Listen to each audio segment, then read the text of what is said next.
So hey guys, it is Tamara. Thank you so much for coming back to my channel. Welcome. Today we're going to talk about how to deal with feelings of shame and unworthiness. I actually had an awesome subscriber. I think he or she may be new to the channel because I don't remember too many comments, but this was a very good suggestion from this subscriber, and they asked, how can we deal with feelings of shame and unworthiness? And so I want to target that in today's topic. And one of the reasons why I want to talk about this is because I think it's really proper and in place for the topics that we've had over the past 2 weeks now. So this is a great way to kind of fit it in there. So thank you so much for those who are subscribed and have come back to my channel. And for those who are new and may not know anything about the channel, I encourage you to hit the subscribe button so you can stick around with us, learn things, grow, suggest topics, and kind of have a community. I think we've become a community over a pretty short period of time, and that is awesome. The benefits for you in today's video is that I'm going to offer you a few ways to deal with feelings of shame and unworthiness. So let me just talk about this topic for a little bit because I think it's important. One of the things I've noticed over my 12-year career working with adults, children, adolescents, and now focusing specifically on families is that feelings of shame and unworthiness tend to be ingrained and interconnected with the foundations of a family and the bonds within the family and the family ties.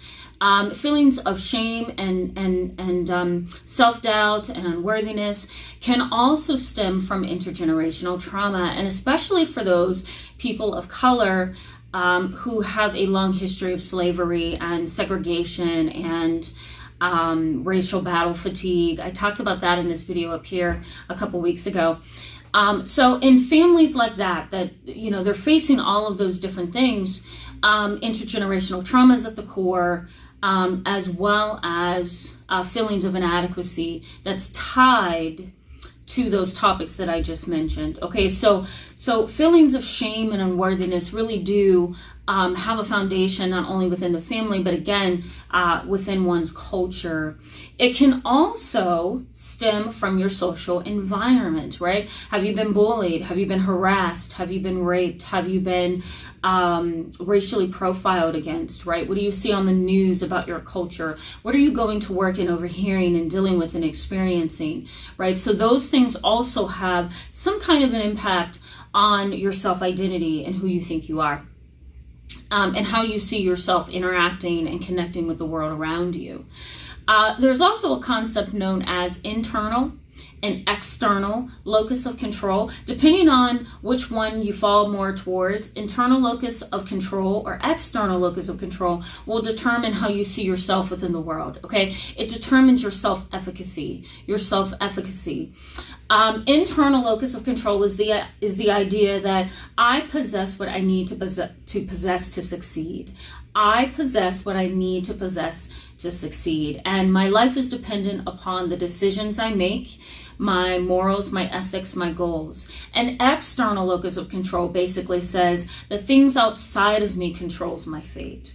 Things that I am around or involved in or dealing with, or other people or fate or faith or luck, you know, all of that stuff, superstitions have control over my life and kind of what happens to me and how I'm going to adjust in the world. So internal and external locus of control really does have a lot to do with feelings of shame, self-doubt, and feelings of unworthiness. Okay, so I want to give you a few ways to cope with this. I think, you know, these kind of different aspects of who we are as people. I was going to say personality traits, but they're not personality traits.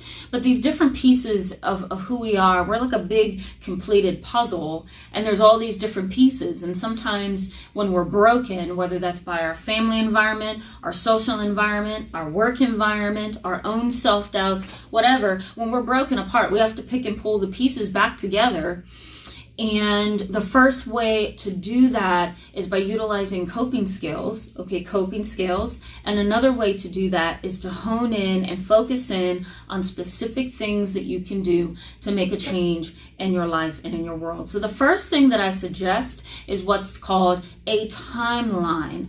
I like to use trauma timelines. Trauma timelines are basically kind of like a series of dates and times, or a series of events where you have experienced repeated situations that has set you back, that has caused you to regress, that has caused you to feel low, depressed, sad, anxious, maybe even has caused you to have a psychotic break, or something that has caused you to be stuck in your life, right? So a trauma timeline, as I'm going to call it, because I'm a trauma therapist as well, a trauma timeline goes all the way back to the earliest date that you can remember, and it takes you step by step by step until you get to, boom, a place where you are now.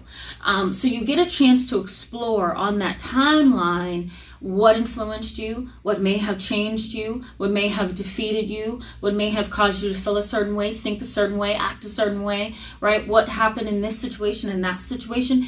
Really, a timeline doesn't have to be that long. It could be 2 to 3 sessions, or it could be one session, right? 1.5 hour session, or an hour and a half, or 2 hour session, right?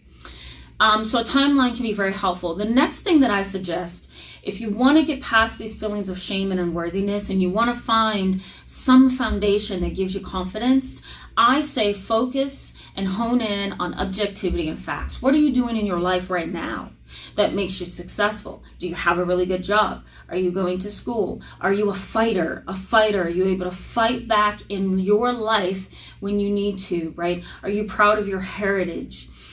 Do you have wonderful children, right? Do you have a wonderful husband, a wonderful spouse? Are you very smart and articulate and quick-witted, right? Are you talented? Are you a great artist, a great dancer, right? Focus on the facts, the objective facts, to find your worth and your value. What really sticks here? Because you can throw everything at the wall and then feel like, I'm still a nobody, right? Hoping that something sticks, but that's not going to work, right? So you want to come away from subjectivity and emotional reasoning and projection and all those other defense mechanisms, and you want to focus on the objective truth. What am I doing right now that makes me worthwhile? Do I volunteer? Do I help the homeless? What do I do? What are those small things that I do that makes me a worthwhile human being? All right. The next thing is explore intergenerational trauma. Intergenerational trauma is the idea that trauma from generations back have trickled down to you as the modern individual within your family, right? The current generation. So you want to focus on intergenerational trauma, something that can help you understand where your roots started, where the trauma started, and where it needs to end. I have intergenerational trauma in my family stemming all the way back to generations back, right? On both my mom and my dad's side. And we have cultural intergenerational trauma from Native American heritage, from German heritage. We have trauma there, African American heritage, right? So there's a lot of intergenerational trauma there. And so what can be helpful is that trauma timeline I just talked about is step number 1. But also what can be helpful is just kind of sitting with yourself and doing some writing and just adding some things, right? What has happened to my family over time? Is this trauma? Is that trauma? Go through it yourself. You can also utilize websites like Ancestry.com. I'm not promoting them by any stretch, but I'm just saying you can use certain tools like Ancestry.com and kind of do a DNA test and look up your culture, your history, who's connected to you, and just kind of piece some things together for yourself. I had a client that actually did that, and she created like a cultural generational book for herself of like pictures and dates and all of that. It was really kind of cool. Yeah. So I might even do that for myself.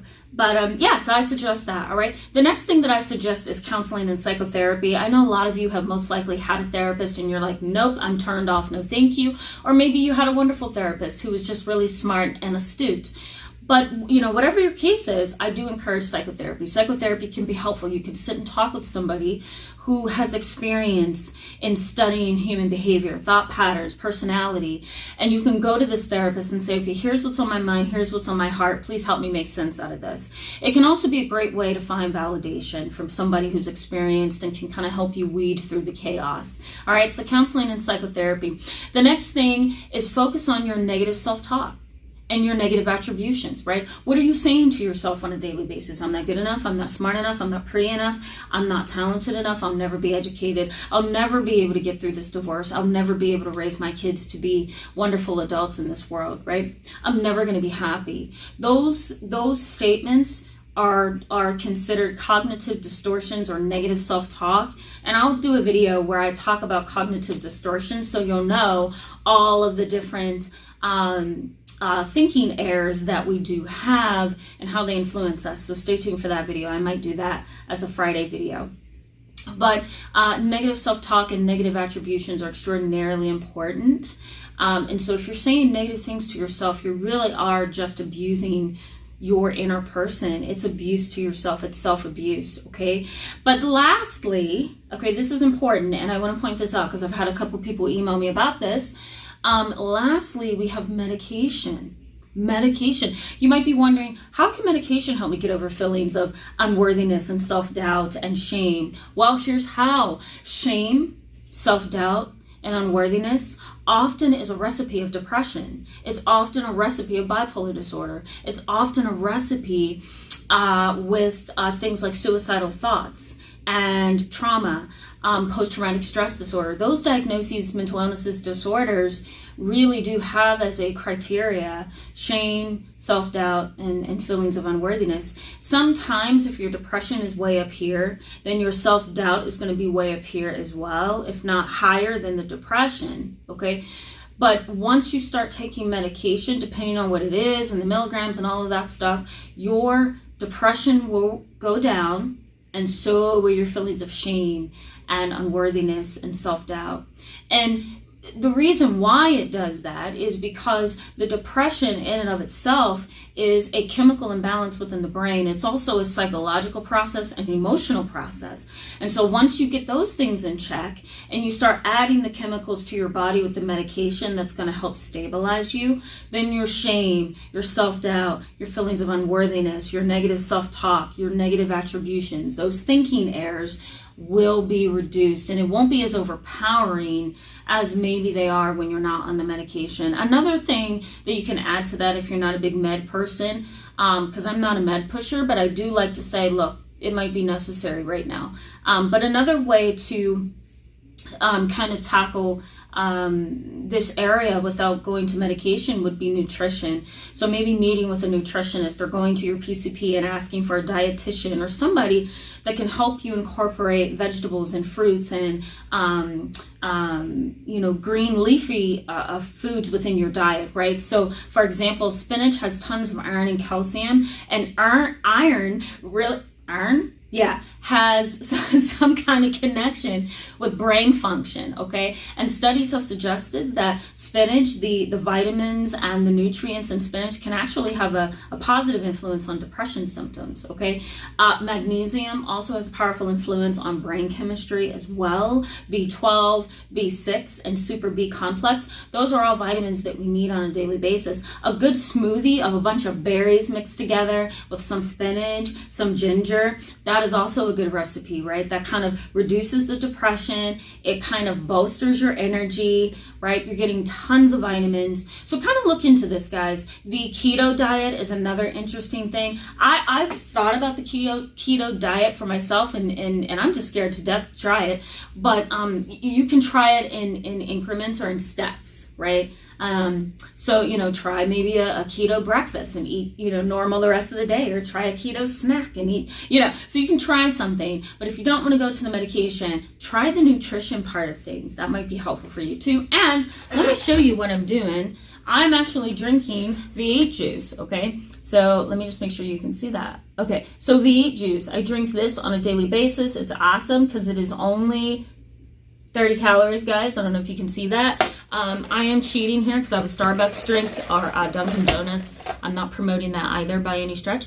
But this V8 juice is really good. When I feel myself going down, I drink V8 juice if I can't get a smoothie in. And guys, I'm telling you, it really does help bolster my mood a little bit so I can get through the rest of my day. So give it a shot. If you don't want to do medication to kind of deal with internal feelings and negative self-talk and negative brain chemistry, then go ahead and try some V8 juice or make your own smoothies. All right, guys, so thank you so much for being with me in this video today. If this was helpful to you or insightful, please go ahead and give it a thumbs up and share it with someone. It might be helpful.